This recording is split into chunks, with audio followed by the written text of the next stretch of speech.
কেন্দ্র রাজ্য সংঘাতের জেরে পশ্চিমবঙ্গের প্রধানমন্ত্রী কিষাণ সম্মান নিধি প্রকল্পের নতুন সমস্যা দেখা দিয়েছে। কেন্দ্রীয় প্রকল্প হলেও এই প্রকল্পের জন্য রাজ্যকে ভিলেজ নোডাল পার্সন নিয়োগের সম্পূর্ণ দায়িত্ব নিতে হবে। কেন্দ্র এই বিষয়ে কোনো অর্থ সহায়তা দেবে না।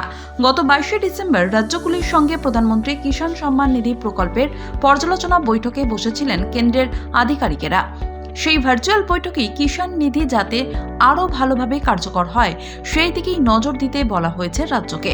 প্রতিটি গ্রামে একজন করে ভিলেজ নোডাল পার্সন নিয়োগ করে তদারকি করার নির্দেশ দেওয়া হয়েছে। তবে এই নোডাল অফিসারদের বেতন বাবদ বছরে কমপক্ষে 12 কোটি টাকা খরচ হবে, আর সেই অর্থের সংস্থান করতে হবে রাজ্যকেই। বর্তমানে পশ্চিমবঙ্গে পিএম কিষাণ প্রকল্পের সুবিধা পান প্রায় 45 লক্ষ কৃষক। তবে কিষাণ নিধি প্রকল্পে বাংলায় গ্রহণ হয়নি এমন আবেদনের সংখ্যা প্রায় 5 লক্ষ। এই সকল আবেদনকারীরা এই প্রকল্পের সুবিধা থেকে বঞ্চিত। কেন্দ্র জানিয়েছে, প্রয়োজনীয় সব নথি না থাকায় বা অনলাইন আবেদনে ভুল হওয়ায় আবেদনগুলি খারিজ করা হয়েছে। বাড়ি বাড়ি গিয়ে নথি যাচাই করে দেখতে হবে বা অনলাইনে এই সমস্ত ভুল ত্রুটি দূর করতেই ভিলেজ নোডাল পার্সন নিয়োগ করতে বলছে কেন্দ্র সরকার। এই বিষয়ে কৃষিমন্ত্রী শোভনদেব চট্টোপাধ্যায় বলেন, হাজার হাজার কোটি টাকা আটকে রেখে কেন্দ্রীয় প্রকল্প চালানোর বাড়তি খরচ আমাদের কাঁধে চাপিয়ে দেওয়াটা অন্যায়।